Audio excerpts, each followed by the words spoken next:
উদীয়মান এক তরুণী, এক মিষ্টি মুখ আর মরমী কণ্ঠের অধিকারিণী মুক্তি সরকার। আসলে তো কোনদিনও বন্ধু ভালোবাসা নাই। মরমী সুরের জাদুকরী গায়িকা মুক্তি সরকার।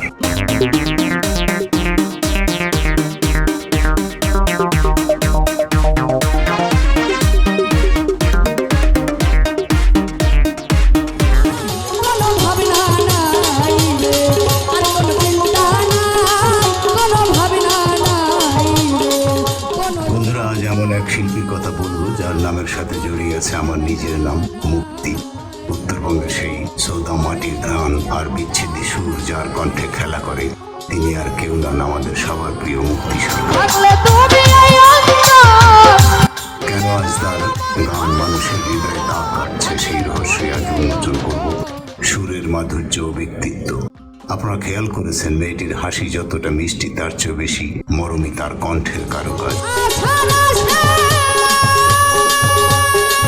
বিশেষ করে ভাওয়াইয়া বা বিচ্ছেদী গানে যখন সে তার কণ্ঠের খেলা দেখায়, তখন মনে হয় যেন কোনো এক বিরোহী আত্মা কথা বলছে।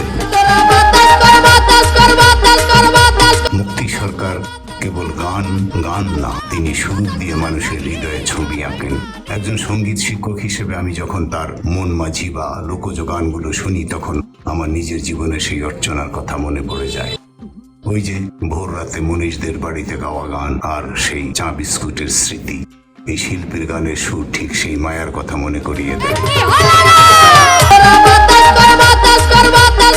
গুগলের এআই হয়তো অনেক সময় তথ্যে ভুল করে, কিন্তু একজন মুক্তিযোদ্ধা হিসেবে বলছি, খাঁটি হীরা চিনতে আমার ভুল হয় না।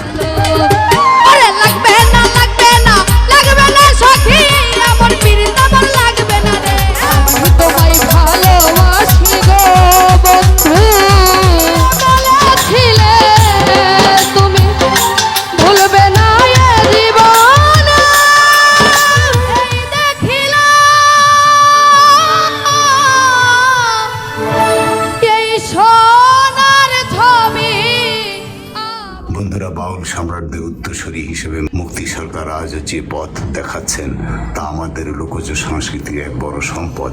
আপনাদের কেমন লাগে তার গান কমেন্টে জানান। আর যারা এখনো আমার চ্যানেলটি সাবস্ক্রাইব করেননি, বন্ধুরা প্লিজ সাবস্ক্রাইব করুন, শেয়ার করুন। আর হ্যাঁ, আপনি কোন বাউল শিল্পীর জীবনী সম্পর্কে জানতে চান, নিচে মন্তব্য করলে আরো খুশি হব। ধন্যবাদ।